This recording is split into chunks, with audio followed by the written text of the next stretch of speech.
Hi, Fee Tui Win here, and welcome back to another segment of Tea with Fee.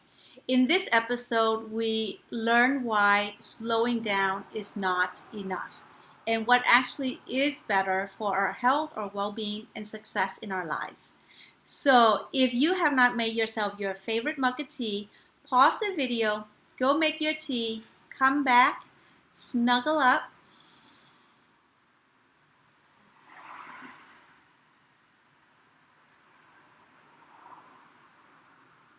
relax, and allow us 5 minutes to explore this teaching together.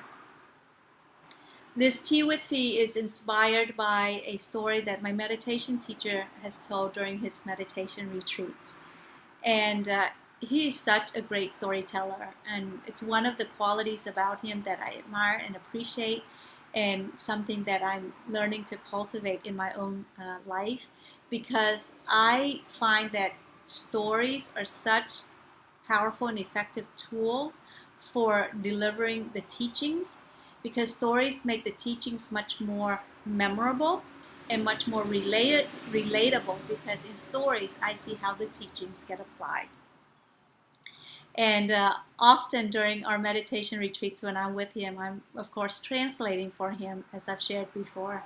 And then when he delivers the punchline in Vietnamese, I forget that I'm translating because I'm just laughing at the punchline, and I forget my role and my responsibility in terms of translating for the group of people who are sitting there waiting for the punchline in English. And so this is one of those stories where I just started laughing and forgot what I was there to do. So here's the story.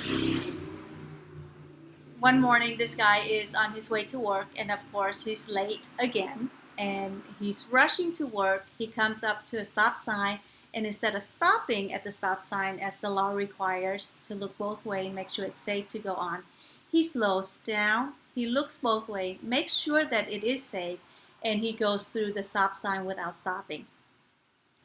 What he doesn't realize is that this morning there's a cop who's parked nearby, sees what he has done, and goes after him with the sirens whirling, and pulls him over, tells him to get out of his car, and comes up to him and says, well, do you realize that you just ran a stop sign? So the guy jumps in with his reasons and his excuses as to why he had to run the stop sign, and more importantly, he points out he did slow down at the stop sign and made sure that it was safe before he went through at the slower speed. So the cop is listening to his story and his reasoning for doing what he did, and the cop pulls out his baton, and with the baton in his hand starts gently beating this guy on the head. And as he's beating him, he's asked the guy, well, would you like for me to slow down now, or would you like for me to stop? And of course, we know what the answer is, right? And yet in our lives, we don't stop. We do things that allows us to slow down, to give us a break. But in that slowing down, we actually don't stop and give ourselves permission to fully recharge and to fully replenish, because it's in the stopping that we actually get to, again, recharge our system and recharge ourselves to make better decisions, to have better health, to have more clarity, to know what's important in our lives, and to create the success and outcomes that we want in our lives. Some examples where we do slow down, where we don't stop.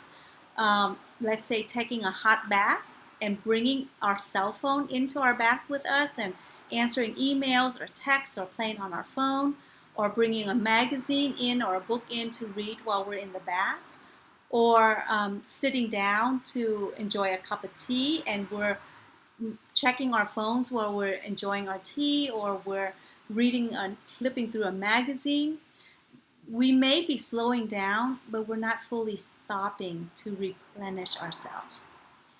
And meditation is one of the best tools to experience stopping.